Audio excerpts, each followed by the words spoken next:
de cambio recorren América Latina. Un nuevo impulso a la izquierda ha llegado a nuestra región de la mano del presidente, ahora ya presidente Gustavo Petro, y la vicepresidenta Francia Márquez allá en Colombia, un país que prácticamente nunca había sido gobernado por la izquierda y que, bueno, pues ahora presenta una propuesta ideológica progresista.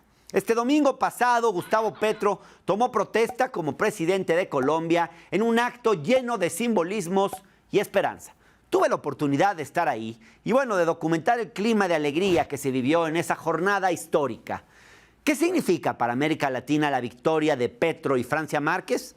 Para empezar, confirma y refuerza la llamada nueva ola progresista, la cual empezó en 2018 con el triunfo de López Obrador en México, siguió con el presidente argentino Alberto Fernández en 2019, con Luis Arce en Bolivia en el 2020, con Pedro Castillo del Perú en 2021, Gabriel Boric en Chile, bueno, y ahora ya este año Gustavo Petro. Además, en octubre podríamos presenciar también el regreso de Luis Ignacio Lula da Silva a la presidencia de Brasil, con lo que tendríamos ya un mapa latinoamericano pues claramente inclinado hacia la izquierda. Solo para darnos una idea, con la victoria de Gustavo Petro en Colombia, más del 53% de la población latinoamericana ya estaría siendo gobernada por líderes que se identifican con la izquierda. Y bueno, si se confirma la victoria de Lula en Brasil, como les decía, este porcentaje subiría al 85%. Es algo pues inédito en la región. Recordemos que la primera ola progresista de principios de la década de los 2000 estuvo liderada principalmente por Néstor Kirchner en Argentina, Hugo Chávez en Venezuela, Rafael Correa en Ecuador, Evo Morales en Bolivia y José Mújica en Uruguay. Pero llegaron a haber simultáneamente unos 10 gobiernos de izquierda en la región. A diferencia de este primer ciclo progresista, de esta primera ola rosa, como algunos le llaman, donde tocó una bonanza económica muy fuerte, pues sobre todo por las materias primas, el boom de las commodities en las economías asiáticas, en esta segunda ola hay un contexto económico más complicado, adverso quizás. Hubo una pandemia, estamos en un ciclo inflacionario global y en general ante una recesión internacional, lo cual dificulta las tareas de redistribución de la riqueza y de combate a la pobreza. Pero también hay que decir que estos gobiernos tienen algunas peculiaridades que no estaban tan presentes en la ola rosa anterior. Hay más sensibilidad frente a temas como el feminismo, el ambientalismo, el reconocimiento a los pueblos indígenas, aunque en diferente grado, claro, dependiendo de cada gobierno. Lo cierto, digamos que es muy pronto para ahorita hacer un balance de lo que ha dejado esta nueva ola de gobiernos latinoamericanos. ¿Cuál ha sido la postura de México con estos nuevos gobiernos progresistas? Seguro recordarán que López Obrador ha declarado en múltiples ocasiones que la mejor política exterior es la política interior. Y bueno, cuando comenzó el sexenio parecía que esa sería la directriz. No había mucho interés en América Latina, hay que decirlo. Sin embargo, poco a poco, el México de la 4T ha ido adquiriendo más protagonismo en el terreno internacional y ha buscado ejercer un mayor liderazgo en América Latina. El punto de inflexión quizás empezó en 2019, cuando se rescató a Evo Morales del golpe de Estado que sufrió en su país. Después de este episodio, México, si ustedes se fijan, ha venido tomando cada vez más liderazgo en la región. Por ejemplo, López Obrador se acercó a Alberto Fernández, intercedió para negociar la deuda de Argentina, trabajaron juntos Alberto y López Obrador para conseguir vacunas durante la pandemia, particularmente durante 2020. Ese mismo año México asumió, recordarán ustedes, la presidencia de la CELAC, la Comunidad de Estados Latinoamericanos y Caribeños, y reactivó ese organismo que estaba pues un poco muerto. La mediación de México también entre la oposición venezolana y el gobierno de ese país en 2021 fue otro episodio relevante de presencia en América Latina. La gira por Centroamérica, la gira que tuvo el presidente López Obrador por Centroamérica y el Caribe, y la reciente decisión de no asistir a la Cumbre de las Américas que tuvo lugar allá en Estados Unidos si no iban todos los países. Todo esto ha sido una muestra, digamos, del regreso de México como hermano mayor en América Latina y sin duda sin duda, el liderazgo de Marcelo Ebrard al frente de la Secretaría de Relaciones Exteriores ha sido otro punto fundamental para que México vuelva a mirar al sur. Ojalá se mantenga esto y el diálogo entre las izquierdas latinoamericanas se fortalezca para tener, digamos, pues una región más unida, más integrada y pues poder salir juntos adelante. De todo esto hablaremos hoy en este programa. Les mostraremos una interesante conversación que tuve con el canciller Marcelo Ebrard, a quien me encontré allá en Colombia el domingo pasado y con quien conversamos sobre temas de América Latina. Y bueno, también un poquito sobre política local. Les mostraremos también nuestra cobertura de la toma de protesta de Gustavo Petro y algunas entrevistas que hicimos a varios miembros del Grupo de Puebla, incluido el siempre atinado Juan Carlos Monedero. No se pierdan esto.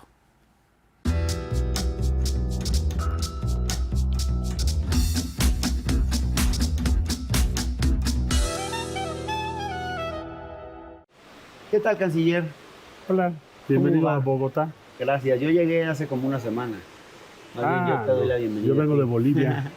Llegamos ¿qué ayer tal? bien noche. Bueno, Bolivia muy interesante, Sí, muy conmovedor el esfuerzo que están haciendo. Es un país que ha sufrido mucho, pero en resumen te diría que veo muy bien los avances de Lucho. Sí. Bueno, así le decimos Luis. sí, Luis Arce. Que estuvo en la residencia mexicana, ¿te acuerdas? Sí, claro. Bueno, entonces traen una inflación de 1.2, están creciendo 5% Sí. consecutivamente. Su plan de litio muy interesante. Ya están procesando. Traemos un tema, ¿no? México y Bolivia con el tema del litio. Porque ¿De son qué se dos trata? empresas estatales. Ajá. A diferencia de Argentina y Chile, que son privadas las empresas, Sí. acá son estatales. Y la idea es pasar del modelo de extracción, donde nada más vendemos el litio, a procesarlo. Sí. A tratar de participar en el procesamiento que te llevas al vehículo eléctrico. Claro. Y de hecho Bolivia desarrollaron un vehículo eléctrico que ya tiene una sociedad con una empresa mexicana. Está muy interesante. Sí. Y también vamos a empezar a participar en lo que tiene que ver con baterías. Sí. Ese es el plan. Claro. Te vi con Evo que te regaló un poncho, ¿no? ¿Dónde está el Bueno. poncho? Ahí lo traigo. ¿Sí? Sí, está padrísimo. Bueno, no me cabía, ¿no? Pero me dijo Lucho, no, es que así los hacen. A mí me pasa igual. Y dije, es que yo soy muy cabezón, ¿no? Sí. Digo, no, Soy chiquito. así son, man. Ah, ok. Oye, pero fíjate que yo no lo había probado y sí te quita el frío, ¿eh? Sí, claro. Es mucho Y hace más- mucho frío Muchísimo frío. Bueno, depende Y de fui la al zona. salar, Ajá. ahí donde está la planta de litio, Impresionante de Uyuni, el salar, ¿no? son 10,000 kilómetros. Es Sí. casi Querétaro, Sí. pura sal. Oye, pero a mí me pareció muy emotivo. Digo, siempre que he visto fotos tuyas con Evo, parece como que hay mucho cariño entre ustedes. Sí, Se siente como que una relación de mucho respeto y mucho cariño, ¿no? sí, nos tenemos mucho cariño. Además, salvarlo de lo que pudo haber sido un desenlace espantoso, con el apoyo del presidente, que mandamos un avión por él. Sí. Pues imagínate, y luego Luis y otros también en la residencia mexicana, entonces somos muy cercanos. Sí. La adversidad te acerca. Claro. Pero para ti, ¿qué representa la figura de Evo Morales? ¿Te parece una figura inspiradora? Me parece algo sumamente importante, porque Bolivia es un país mayoritariamente indígena, Sí. y es el triunfo de un movimiento frente a años de golpes de Estado, represión, bueno, una historia Sí. terrible. Sí. Éxito en el movimiento. Y segundo, el país está progresando, está prosperando. Sí. Entonces me da un gusto enorme, Sí, claro. porque no es solo tener la razón moral, sino también tener la capacidad de llevarlo a cabo. Sí. Y estuviste en Perú también. Perú, que está pasando por una situación muy complicada, ¿no? Híjole, es una crisis tremenda. ¿Qué De hecho, pasa? el gabinete con el que nos reunimos ese día cambió al día siguiente. Ajá. Pues yo creo que en Perú tienes primordialmente un sistema político con un diseño que facilita mucha inestabilidad por lo que se puede ver en los últimos años, ¿no? Sí. Es Sí. crónico. Sí. Entonces hay un problema Nunca duran los un presidentes. problema de diseño ahí, ¿no? Sí. Y desde luego no soy quien para decir, oye, que hagan esto o lo otro, pero sí me queda claro que es sistémico el tema. Sí. Y ahora se está agudizando en esta batalla contra Pedro Castillo, que por otro lado representa al mundo andino del Perú, Claro. el mundo indígena, el mundo más rural. Y que tiene mucho rechazo de las élites, ¿no? Hay una cosa como muy parecida a lo que vemos en México con López Obrador, ¿no? Es Sí. un poco ese fenómeno. En Lima yo creo que, bueno, y en Perú, igual que lo tienes en Bolivia, mucho racismo. Sí, Son sociedades muy divididas, muy. porque no hubo una revolución, ¿no? Sí. México hubo una revolución. Y Claro. aún así tenemos esa Y división. aún así. Pero digamos que yo espero que el Pedro Castillo pueda, ojalá, ¿verdad?, estabilizar la situación, pero no le han permitido gobernar. No. Pero por ahí leí. No le dieron permiso a venir, No. imagina. El Congreso. Sí. Inédito, además, que no le den Hombre, permiso. es una cosa increíble. Pero por ahí leí, salieron trascendidos pues de que México podría estar considerando darle asilo a Pedro Castillo. Salió una nota allí, pero no me lo ha pedido Pedro ni lo tiene en mente. Él no lo ha pedido. A México no lo ha pedido. Ahora, pero me imagino yo que es complicado porque ayer platicaba, por ejemplo, con una legisladora peruana de izquierda que acompañó a Castillo en su elección y fue aliada de él. Y ella me decía, a ver, sí hay una persecución, o sea, Castillo lo están persiguiendo, le han abierto una cantidad de causas impresionantes, pero también es posible que haya corrupción. Y parece que el tema, digamos, si él fuese destituido, vendría del Poder Judicial. ¿Cómo evaluaría México en una situación así? Porque por un lado sí hay persecución, pero si por otro lado hay materia para perseguirlo por corrupción, ¿se le puede dar asilo igual? Pues habría que ver, ¿no? Porque pues hasta ahorita lo que él señala y es la constante es que hay un objetivo político, que es desgastarlo y deponerlo. Sí. Pues ¿cuál corrupción si lleva meses en el gobierno? ¿Cuántos gabinetes lleva? Sí. O sea, se ve hasta difícil de operar algún proceso de corrupción. No digo que no lo pueda tener, pero en fin, eso le corresponderá probarlo a quienes lo acusan. Pero hoy por hoy no está probado. Pero en el momento en el que la integridad de él corra peligro, México podría, con ese argumento, darle asilo. México siempre ha dado asilo toda su vida, hemos sido muy abiertos, ¿no? Entonces no creo que hubiese una distancia o una diferencia, pero no lo ha pedido. Ahora hay algo, canciller, que yo estoy viendo, que tengo la impresión de que este gobierno ha ido a partir, me parece que de lo de Evo, no sé cuál sea exactamente el punto de inflexión, pero yo sí veo una actitud de mucha más cercanía y presencia hacia América Latina que no estaba ahí desde el principio. O sea, López Obrador, un presidente que todo el tiempo repetía esto de la mejor política exterior es una buena política interior, y yo no sé en qué momento el presidente se empezó a involucrar mucho más en temas internacionales, pero específicamente en América Latina. ¿Qué pasó ahí? Pues yo creo que desde el 19 él ya traía una idea sobre eso, y recordarás la reunión que hubo sobre Venezuela.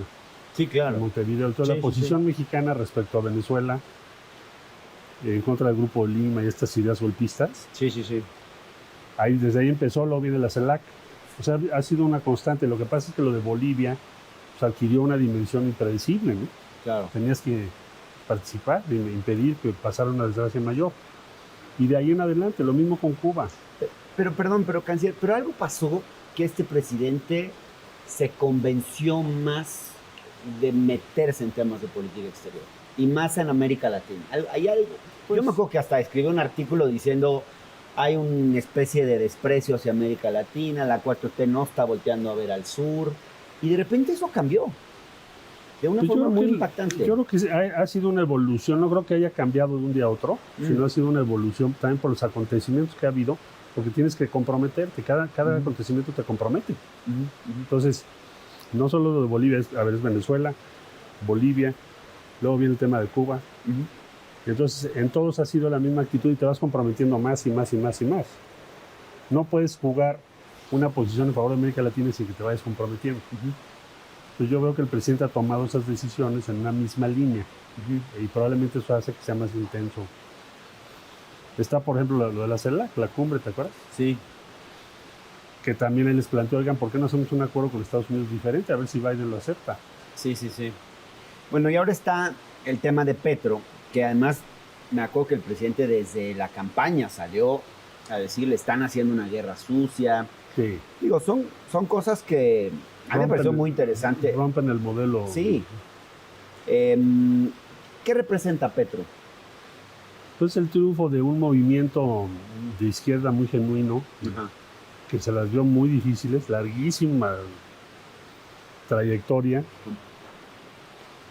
que viene desde la lucha armada y que ahora tiene una posición democrática electoral, etcétera, y va a ser muy interesante lo que va a plantear. Pensamos que va a tener muchas implicaciones para América Latina en tratándose de Colombia, porque Colombia había tenido regímenes más bien conservadores, muy conservadores, muy alineados a Estados Unidos. Bueno, en 70 años no había habido un gobierno de izquierda No, aquí. para nada, estamos... Quizás un poquito el de Samper y ya. Exactamente. Entonces, va a ser muy interesante y significa entonces una bocanada de aire fresco, ¿no? Sí, sí, claro. Y para la relación con México, porque, digamos, ya se empieza a generar una especie de constelación Sí. que no había habido, de una gran cantidad de gobiernos de izquierda. Cuando nosotros entramos, todo estaba a la derecha. Sí, Éramos así como, híjole, ¿y esta fiesta de quién es, no? sí, sí, sí. Y ahora se ha ido moviéndose a la izquierda el conjunto de América Latina. Entonces, esto pues nos alienta, Claro. nos entusiasma. Hay tesis del presidente Petro muy relevantes, una de ellas poner en tela de juicio la guerra contra las drogas, eso es increíble. Vamos a ver hoy qué dice en su discurso, Sí, sí, sí. pero eso es muy importante. ¿Qué cosas te impactan más de la propuesta del discurso de Petro? A mí, por ejemplo, el tema fiscal. O sea, que él diga, hay que hacer reforma fiscal desde el primer año. Yo sí creo que quizás faltó. Digo, se hicieron cosas en el ámbito fiscal en México. Se amplió la base grabada, digamos. Sobre todo se cobró impuestos a los que no pagaban, ¿no? Pero Erradicar el privilegio, ¿no? sí, exacto, que fue importante.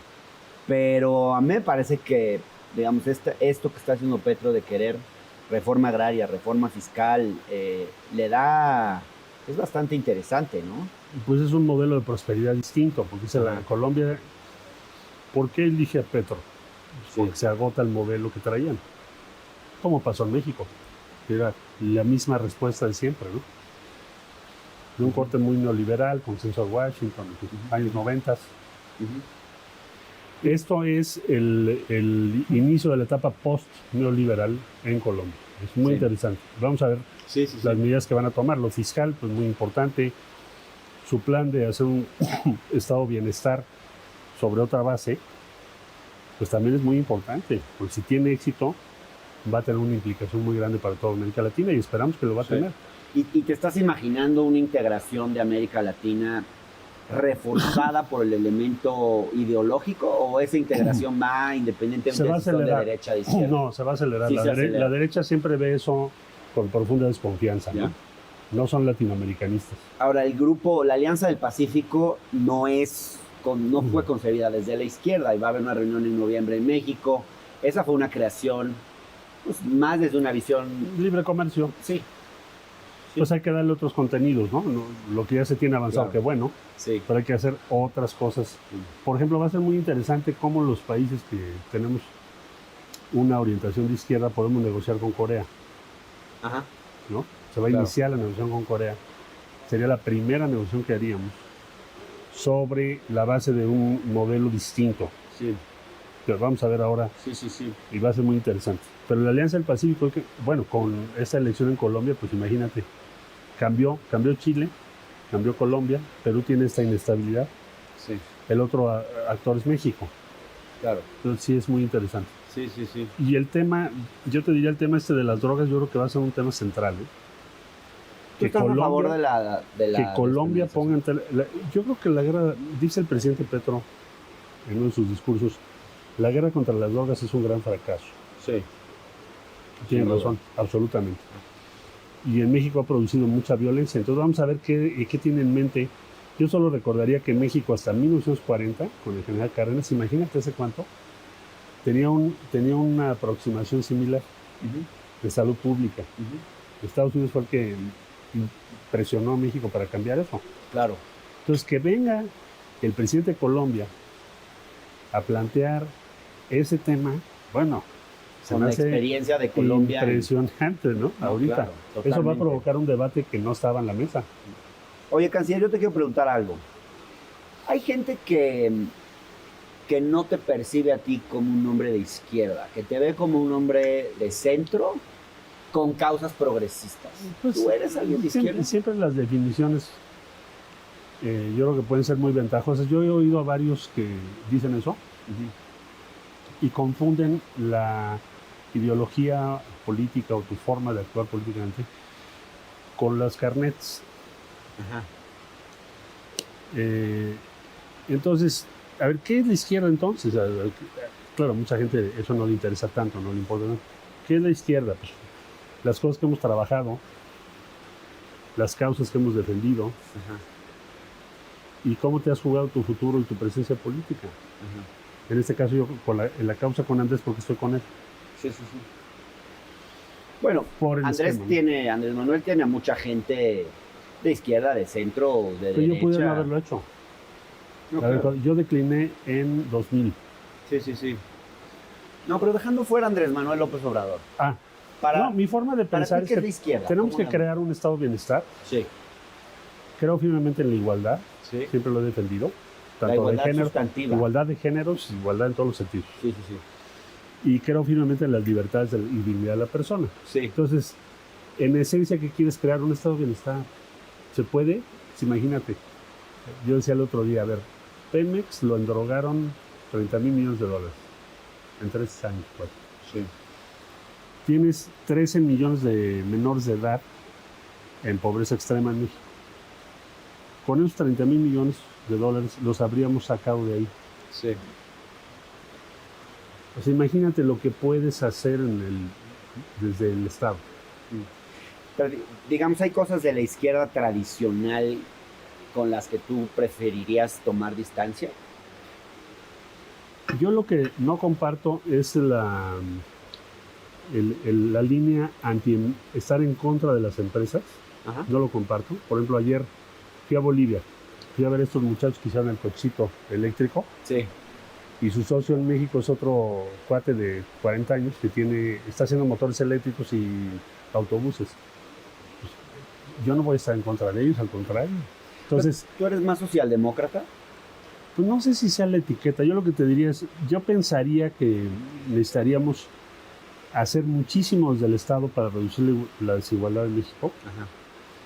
Y si quitas los privilegios y concesiones especiales, respaldar las actividades del sector privado. Y acabo de reunir en la Secretaría, por ejemplo, a las startups de México. Sí. Tenemos 9 unicornios. Ahora vamos a tener el 10º. El 10º unicornio lo dirige una mujer. Todos ellos nunca le han pedido nada al gobierno.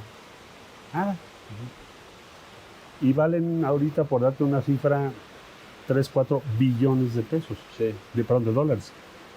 Pues sí. Entonces, 3-4 mil millones de dólares. Entonces, yo creo que el eje de la diferencia del tema en dónde estaría.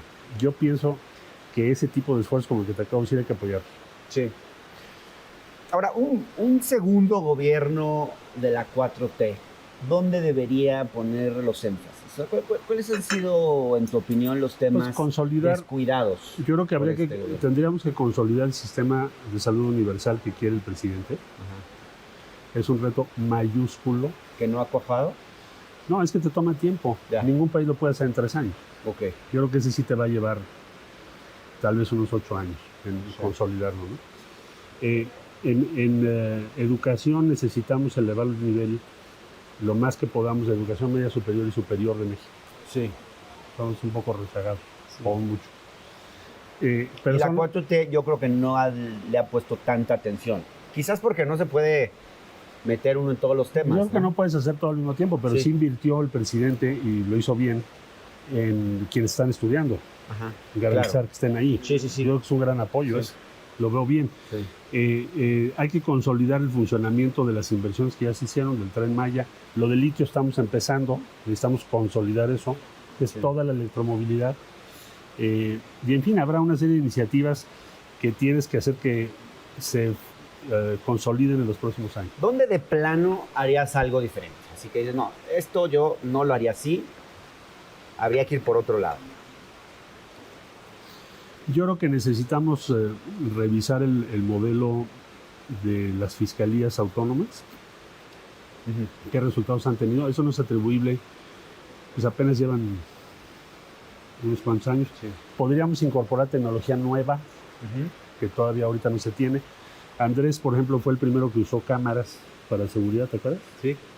Pusimos 150 y luego cuando yo fui jefe de gobierno hicimos 8,000 y nos ayudó. Tenía razón. Entonces hay muchos elementos de tecnología para seguridad que podríamos poner en juego, que están en formación ahorita. O sea, tú puedes tener sistemas de drones, por ejemplo, para controlar todo tipo de movimientos que antes no teníamos. Sí. Tienes una serie de identificaciones nuevas que puedes utilizar para mejorar la seguridad. Entonces, en resumen, la inmensa tarea de frenar la inseguridad de México ahora hay que consolidarla en la siguiente administración. Sí o sí. Claro. Porque es un tema central. Sabina Berman escribió un artículo en El Universal, no sé si lo leíste, sí. Hace un par de... Sí. Ella dice que las cenas VIP yo ni ceno. Que tú eres como un hombre que se siente más cómodo entre las élites, que no se da baños de pueblo, que no sale a la calle, que no... ¿Es verdad eso? ¿Es una caricatura? ¿Cómo te sentiste ante ese...? Yo creo que es una posición de ella, pero no se compadece de la realidad. O sea, si así fuese, no estaría yo liderando encuestas ahorita. Ajá. Y menos en relaciones exteriores. Sí. ¿No? Entonces, desde luego que es muy importante estar en comunicación con la gente, en contacto con la gente. Y desde luego que también tienes que entender dónde está el mundo y para dónde va. Claro. Tienes que hacer las dos, no se puede hacer nada más una. Y con todo respeto, yo tampoco creo que mis otros competidores sean en ese sentido diferentes. Es decir, tienen que estar en los dos círculos. Y si no puedes pasar de uno al otro, pues no vas a poder gobernar el país. México es la economía número 15 del mundo. Sí. Necesitas hablar. Tienes que hablar con Nueva York y tienes que poder irte a meter una colonia o una vecindad muy ruinosa. ¿Y al si mismo lo haces? tiempo. ¿Sí? Sí. Bueno. ¿Cuándo vamos? Me tocó la reconstrucción del sismo. Sí. ¿Cómo no lo voy a hacer? ¿Te acuerdas? Bueno. Pero no te vemos tanto en eso. Quizás por tu puesto pues como porque canciller. Estoy en relaciones exteriores. Y no que me vaya a meter. Sí, no, claro. Oye, canciller, ha salido un pronunciamiento de gente cercana a ti pidiendo piso parejo. ¿Tú sientes que no está habiendo piso parejo? Yo lo que les pedí es lo siguiente, pues tienen, desde luego, están en todo el país, hay muchos diputados, en fin, alcaldes, en fin. Entonces les dije, a ver, sistematicen todo. Sí. Y preséntenselo a la dirigencia del partido para que se entienda de qué están hablando. Claro. Porque si no parece... Es lo que van a hacer. Sí. Les dijeron, llévenlo al INE. No, pues no se trata de llevarlo al INE ahorita. ¿Para qué? Imagínate. Sería absurdo, ¿no? Pero se trata de procurar o garantizar que ese proceso sea realmente creíble para todos los que participamos. Claro. Ahora, el reclamo, digamos, de que se haga una encuesta similar a la de 2012. ¿A la de 11? A la de 2011, perdón. Sí, que sea verificable, que todo el mundo la conozca. Porque en ese entonces se pusieron de acuerdo ustedes dos en las preguntas, en la metodología. Esa es un poco la idea. Sí. O sea, que no se les diga, esta va a ser la encuesta, sino que se reúna todos y entre todos se discuta, se proponga y se consense. Yo pienso que sería el mejor camino como lo fue en el 2011. Uh-huh. Nos pusimos de acuerdo las preguntas, cada quien propuso una empresa, se contrató una empresa supervisora y al final del día, como sucedió, la diferencia fue de apenas 1.8, algo así. Uh-huh. Entonces había quien decía, yo me acuerdo, de 5 preguntas yo gané 2, él ganó 2 y la quinta una diferencia menor a 2. Entonces, ¿qué podríamos decir? Margen de error. Yo les dije, bueno, si hacemos eso, sí. Primero, ¿cómo vamos a sustentar eso si nosotros avalamos el método? Sí. Entonces, ni modo, 1.8 él ganó. Entonces, ahora, yo pienso que debería hacerse lo mismo. Si no hubiera piso parejo, si los dados estuvieran cargados... Lo vamos a acreditar y vamos a... Yo estoy convencido que el presidente no está en ese juego. No. Porque si él estuviera en ese juego, pues ya es otra cosa, ¿no? Si fuera un proceso amañado eventualmente y quedaras fuera, ¿irías por otro partido? No, hay que interrumpirlo. O sea, para mí la lógica estratégica es el movimiento al que pertenecemos tiene una oportunidad histórica de consolidarse y seguir adelante. Si se comete un error y no hay condiciones transparentes, lo que van a hacer es lastimar la autoridad política del movimiento. Sí. ¿Por qué habríamos de permitir eso? Ya olvídate de mi situación personal. ¿Irías por un partido que no fuera Morena? No, Nunca. Jamás. si no estamos al mejor postor. O sea, vas por Morena o no vas. Yo voy por Morena y estoy convencido que podemos realizar un proceso como debe ser. ¿Eso es un compromiso, digamos, de tu parte? Pues que no irías por esa otro es mi partido. posición política. Porque hay gente, sí hay gente que cree que eventualmente Pues porque la gente Monreal y que, tú irían por otro la partido. gente que quiere, eso te lo dicen los otros equipos, y te lo dicen ¿por qué? ¿Por qué te lo dicen? Porque quieren verme fuera de la competencia. Ajá. ¿Yo por qué me voy a salir de Morena? Pues yo soy parte del gobierno y del proyecto. Y además voy adelante, dame una razón sensata para que yo pensara eso. Bueno, Suicida. a diferencia de otros candidatos, de una candidata en particular, hay mucha gente que a ti te aprecia que no necesariamente es obradorista. Digamos, hay gente de otros partidos que votaría Fue por lo que ti, pasó en 2005. que eso es un fenómeno muy interesante. Sí, es lo que pasó en 2005. Es decir, yo gané con el apoyo de Andrés como jefe de gobierno, más o menos, si no mal recuerdo, con 44% Sí. alrededor. Y cuando salí del gobierno, los candidatos que promovimos ganaron con 64. Sí. Ganamos 20 puntos más. O sea, no tienes que escoger, puedes sumar. Claro. Bueno, canciller, te dejo porque vienes de una reunión con no sé qué sí. presidente y Ya- vas a ya me- otra con no sé qué otro presidente. Vengo de presidente de Costa Rica y ahorita vamos a ver otros Bueno, presidentes. oye, muchísimas gracias por darnos Gracias. el tiempo a No, a ustedes, ¿eh? Gracias. Y mucha Saludos, suerte. bye.